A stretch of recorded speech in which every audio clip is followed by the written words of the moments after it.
Hello again, YouTubers, Ultimate SpongeBob 101 back here again on the SpongeBob channel. The day this video comes onto YouTube is November 28, 2022, and we are celebrating our 12th anniversary of the channel. Of course, to celebrate, we are restarting our SpongeBob Season 4 episode reviews with one of my favorite SpongeBob episode pairs of all time, Episode 69, Krusty Towers and Mrs. Puffy are Fired. The synopsis states, in another one of his money-making schemes, Mr. Krabs turns the Krusty Krab into an upscale hotel.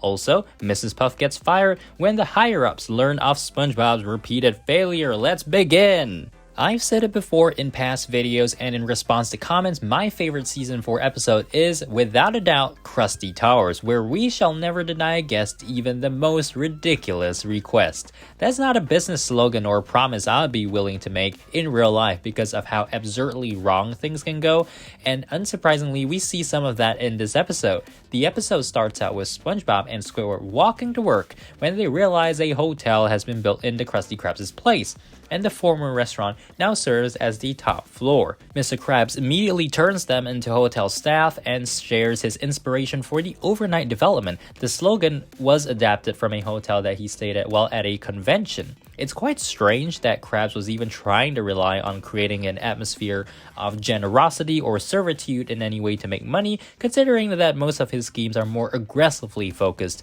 on making money in the first place. The aim here was clearly to cater to every need a hotel guest has, so long as they can pay, but it goes sour so quickly. Not only does Mr. Krabs realize his usual fast food clientele don't want to rent rooms just to eat Krabby Patties, his first hotel guest, and for the bulk of the episode, is literally just Patrick. This in particular annoys Squidward, who really doesn't want to service a moron like Patrick.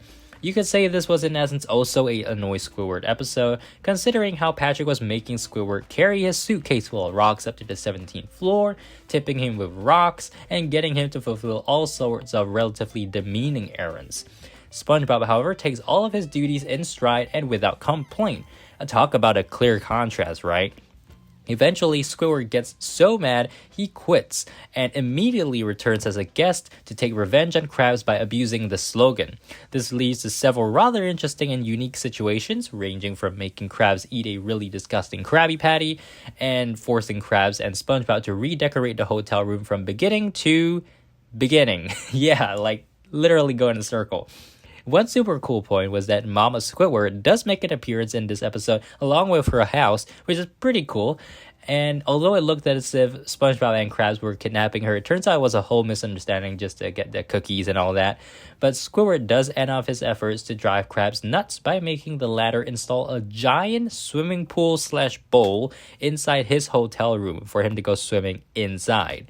This brings the Krusty Towers experiment to an end, however, as the weight of all the water causes the structure to fail, and the episode ends with all four characters hospitalized, and Mr. Krabs does come up with a new money-making scheme to send his employees to medical school and open a hospital instead. Wows. Okay, the plot gets 10 out of 10 from me. The idea of Mr. Krabs opening a hotel is cool and all, but turning fast food restaurant employees into hotel employees overnight has got to be one of the craziest and most random business decisions by Krabs ever. I love how the writers inserted Patrick to provide a fair share of dumb humor and of course annoy Squidward a little bit. I also enjoyed how adamant Krabs was in constantly insisting Squidward abide by the plaque regardless of what it actually entailed in terms of like carrying it out, and how it came back to bite him in the butt in epic fashion. Animation gets 10 out of 10 and was perfectly paired with the plot, from SpongeBob just randomly blasting through the ceiling to deliver bags to his room, to the room redecoration nonsense, and eventually the collapse resulting from the indoor swimming pool. Just awesome. Also, Patrick drawing a scene that looked like it belonged in Creature from a Krusty Krab in Hotel Register book, that was epic as well. Unique characteristics also gets 10 out of 10. This episode features one of, if not my favorite and most well-executed Krabs money-making schemes thus far, even if Krabs kind of failed in it at the end of the episode. Perhaps it's just nostalgia because of all the classic lines that were burnt into my brain as a kid watching this episode, how fun I found it, how hilarious I found it when I first watched it back in 2007. Or maybe it's just because the episode is just a one-of-a-kind style of episode. It came out balanced because everyone was equally miserable when they landed in the hospitals. Overall, I'm more than happy to give Krusty Towers a 30 out of 30. Mrs. Puff You're Fired was a really great episode, centering once again around SpongeBob's inability to stop messing up his driving tests. Instead of Mrs. Puff feeling that it is the last straw, for the first time we see that Mrs. Puff's sort of higher-ups feels that rather than SpongeBob being a terrible student, it is Mrs. Puff, who despite her other successes, is a terrible teacher because SpongeBob keeps failing. I would be more sympathetic to that reasoning if Mrs. Puff was a terrible teacher all around, but market forces would probably have put her out of business a long time ago if that were the case. Nonetheless, a military-style boating instructor, Sergeant Roderick, is brought in to replace Mrs. Puff, and he scares the living daylights out of the kids, leaving SpongeBob to be the only one left in the school. One thing I just don't understand is how SpongeBob could have failed his boating test 1,258,000 times. There aren't enough days for SpongeBob to take a test a day in his entire life for that amount of tests to be failed. That's assuming Mrs. Puff could only stomach so much destruction each day brought by one single test, of course, but regardless, SpongeBob is thrust into the boating equivalent of boot camp, and he first learns the course by crawling, and then walking and running, even getting used to the course to the point where he can traverse it blindfolded. My favorite scene in this episode is definitely the one where Roderick instructs SpongeBob to take apart the boat and then put it back together again, to which SpongeBob somehow manages to turn it into a rocket. Obviously, it's impossible to do that unless SpongeBob got some extra parts from elsewhere, but I found it unbelievably hilarious when I was a kid. SpongeBob is eventually ready to take on the test once more with Mr. Fitz inspecting, and things go okay until SpongeBob literally tries to engage his blindfold, reasoning that he can't drive without it. Why SpongeBob got so used to using the blindfold may be due to the fact that SpongeBob inherently gets too nervous when he's actually looking at the road, so he's using his other senses like sound to drive, which would thereby be more effective. Unfortunately, Roderick demands that he floor it without the blindfold, and chaos ensues. The school is destroyed, and SpongeBob somehow removes the brake instead of braking, and then they end up picking up Mrs. Puff in the field and head into downtown Bikini Bottom, where more destruction happens. Roderick tries to stop the boat in heroic fashion, only to be easily knocked out of the way by the out-of-control vehicle. Patrick loses his pants to SpongeBob, who now has them covering his eyes.